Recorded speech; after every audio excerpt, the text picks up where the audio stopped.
জীবন দিয়েছে, পঙ্গু হয়েছে, যার মধ্য দিয়ে বাংলাদেশের মানুষেরা দীর্ঘ সময় ধরে চেপে বসা এক ফ্যাসিবাদ থেকে আমরা মুক্তি লাভ করতে পেরেছিলাম। এবং তারপরে আমরা একটা নতুন বাংলাদেশের প্রত্যাশা করেছি, এমন এক বাংলাদেশ যেই বাংলাদেশে কোনো বিভাজন থাকবে না, যেই বাংলাদেশের সকল নাগরিকের অধিকারকে সুরক্ষা দেওয়া হবে, যেই বাংলাদেশে গণতান্ত্রিক প্রতিষ্ঠানগুলোকে শক্তিশালীভাবে দাঁড় করানো হবে, যেই বাংলাদেশে গণতন্ত্র, ভোটাধিকার এবং রাষ্ট্রীয় প্রতিষ্ঠানগুলোতে জবাবদিহিতা নিশ্চিত করা, এটাই ছিল আমাদের মূল উদ্দেশ্য। এবং সেই উদ্দেশ্যকে ধারণ করে আমরা ঐক্যবদ্ধ কমিশনের আলোচনায় বসেছিলাম। সেই ঐক্যবদ্ধ কমিশনের আলোচনা থেকেই গণভোটের সিদ্ধান্ত।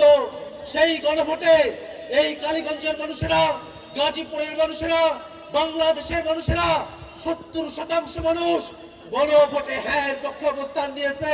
কিন্তু দুর্ভাগ্যের বিষয়, এই সংসদে প্রথম অধিবেশন, দ্বিতীয় অধিবেশন চলছে, কিন্তু এখনো পর্যন্ত গণভোটের প্রশ্নের কোনো সুরাহা করা হয় নাই। আমরা সরকারকে জানান দিতে চাই যে বাংলাদেশের মানুষেরা 70% মানুষ গণভোটে হ্যাঁ পক্ষে বলেছিল, সেই মানুষেরা কিন্তু এখনো পর্যন্ত জীবিত আছে, সেই মানুষেরা জেগে আছে, তারা অপেক্ষা করছে, তারা সরকারকে সময় দিচ্ছে। কিন্তু যতক্ষণ পর্যন্ত না গণভোটের রায় বাস্তবায়ন করা হবে, ততক্ষণ পর্যন্ত জনগণের আশাকে বাস্তবায়ন করা সম্ভব হবে না।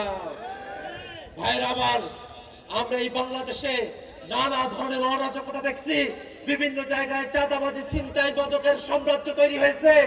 আমরা সরকারের কাছে বলতে চাই, বাংলাদেশ থেকে মাদক, চাঁদাবাজের যে সাম্রাজ্য তৈরি করা হয়েছে, সেগুলোকে অবশ্যই নির্মূল করতে হবে।